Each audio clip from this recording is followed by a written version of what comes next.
Welcome back everyone to the Audacious Money Witch channel, where we talk about investing and trading stocks, bonds, and crypto assets around the world. The first rate cut by the Federal Reserve after fighting a 9.1% inflation rate with the fastest rate hike ever in history is finally here. This is a historic announcement as it will determine the pace of interest rate cuts over the next several months. In this video, I am going to briefly touch on this Fed rate cut. Will stocks actually go higher after rate cuts? Then we are going to jump straight into Intel's comeback story. Why I still own Intel stock. It's not a stock for the faint of heart. Why will Intel be a long-term hold for me for years to come?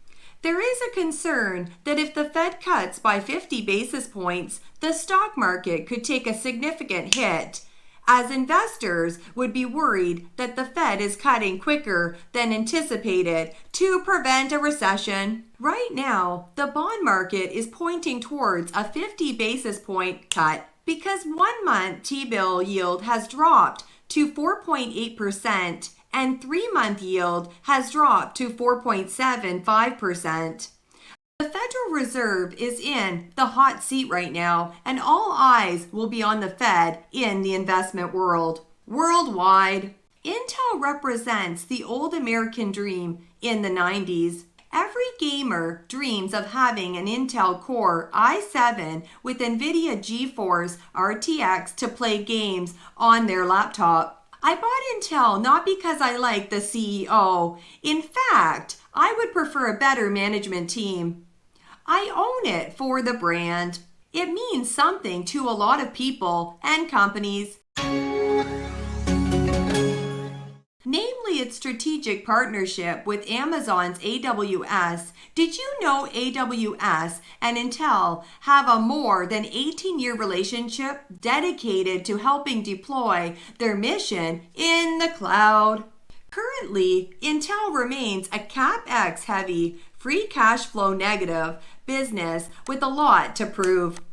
However, the valuation is its saving grace. I believe the stock's discount to its book value per share, along with the potential increase in book value over the years, gives it upside potential. Actually highlighting the painful reality for Intel is that in 1 week alone, a company such as Broadcom will add twice the market capitalization of an Intel.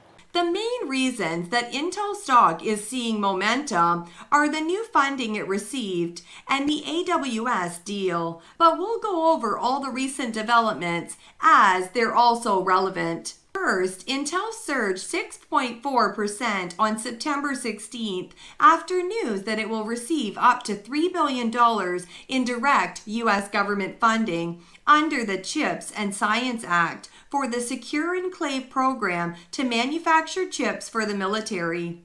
The Secure Enclave program is centered around initiatives for the U.S. Department of Defense. Aims to establish a steady supply of cutting-edge chips for defense and intelligence purposes. This is on top of the $8.5 billion that the firm will be given under the CHIPS and Science Act that Intel is set to receive to support factories across 4 U.S. states. The projects include a facility in New Albany, Ohio, that Intel has said could become the world's largest chip-making operation. Clearly, the government is willing to consistently give direct funds to Intel, and it can potentially receive even more funding in the future at this rate. Then in after-hours trading, the stock gained 8%. Why was that? It was because Intel CEO Pat Gelsinger wrote a message to his employees regarding the next phase of Intel's transformation, and this letter contained some positive news. The AWS deal is huge. Amazon Web Services is the largest provider of cloud computing, and it could help build confidence that Intel can compete with the likes of foundry leader Taiwan Semiconductor Manufacturing Corporation. AWS has used Intel processors for over 18 years. Microsoft Corp, another major cloud computing provider, announced plans to use Intel for some of its in-house chips too. The biggest news was probably Intel's deal with AWS. The deal will have Intel producing chips for Amazon. The two companies will co-invest in a custom semiconductor for artificial intelligence computing, starting with AI fabric chip that will be manufactured using Intel's 18A foundry process, an advanced chip-making technology. Additionally, Intel will develop custom Xeon 6 chips using its Intel 3 process node. It's a multi-year, multi-billion-dollar deal. Not only is this a future revenue generator for Intel, but it shows that big-time companies still trust Intel's products. Gelsinger provided an update on the Intel Foundry business. Intel wants to turn its foundry business into a separate subsidiary. This could help attract more customers and potentially raise outside funding. Specifically, in the letter, Gelsinger stated, "A subsidiary structure will unlock important benefits. It provides our external foundry customers and suppliers with clearer separation and independence from the rest of Intel. Importantly, it also gives us future flexibility to evaluate independent sources of funding and optimize the capital structure of each business to maximize growth and shareholder value creation." A focus on efficiency and cost-cutting. Intel wants to become efficient regarding its Intel Foundry manufacturing build-out.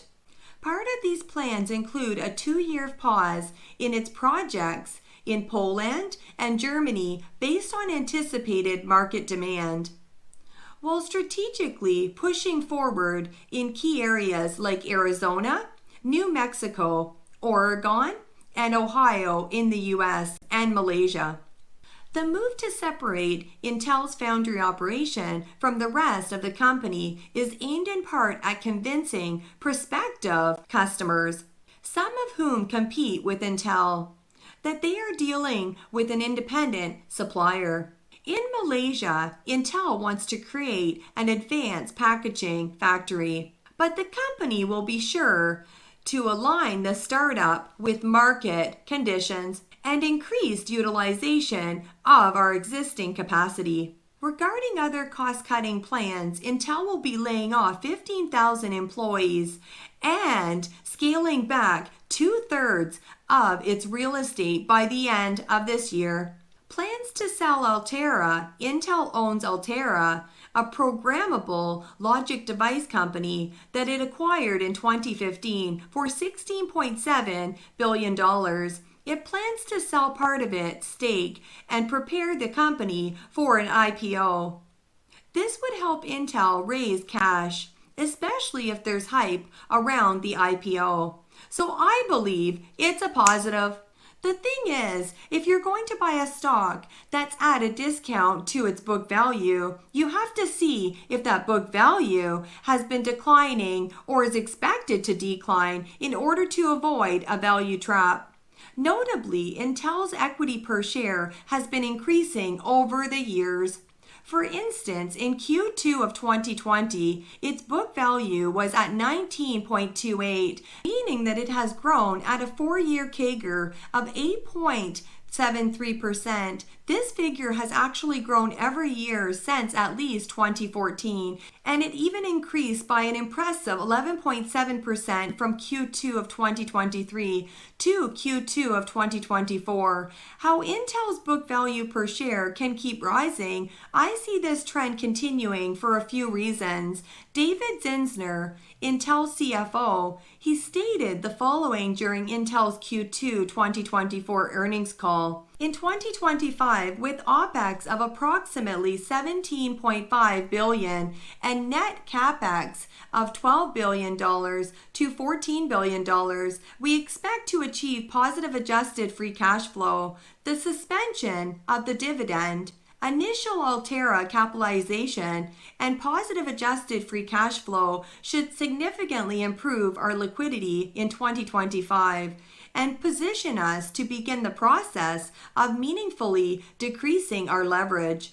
Also in the earnings call, Pat Gelsinger said reductions across OPEX and CAPEX and cost of sales total well over $10 billion in direct savings in 2025. Intel has a few things going for it that can help it increase its equity value. First, it expects positive adjusted free cash flow. For the record, its adjusted FCF includes net partner contributions and incentives received, cash expended for property, plant, and equipment, meaning things like the direct funding it gets from the government. Since it expects a positive figure, it will add to Intel's book value. Next, the dividend suspension will save the company money. It was paying 50 cents per share dividend, so that's basically 50 cents book value per share savings per year. Further, the money it can raise from selling its Altera stake can potentially raise its equity value, depending on whether it can sell at a good price. Moreover, the $10 billion in expected cost savings for 2025 and the expected headcount reductions are other money savers. In summary, it struck a multi-billion-dollar deal with Amazon Web Services Cloud Unit to co-invest in custom AI semiconductor. It may receive as much as $3 billion in U.S. government funding to make chips for the military. And it's turning its ailing manufacturing business, or foundry, into a wholly owned subsidiary. As it decreases its leverage, it will pay less in interest expenses, which can positively impact its earnings. Now the question becomes, where will INTC stock go from here? Technically, the first key hurdle for INTC is the $22 level. If the stock price can consistently close above $22 on the daily chart, this could signal a potential upward trend. This could lead INTC towards an inclining trend line around $26.25. Beyond that, a major resistance level exists at $29.05. Overcoming this resistance could indicate a more sustained recovery for the stock. Intel still has a long way to go to win back Wall Street's full confidence. After years of losing ground to rivals and seeing its technological edge slip, the Silicon Valley pioneer is valued at less than $90 billion. Today's announcement is big, Gelsinger said. Is it good enough? No, it is substantial. Yes, I've re-upped my commitment. We're going to finish a seminal assignment. For me, I am just going to hold on for my dear life. Speaking of life, I will see you in the YouTube shorts. The regular program will resume in October.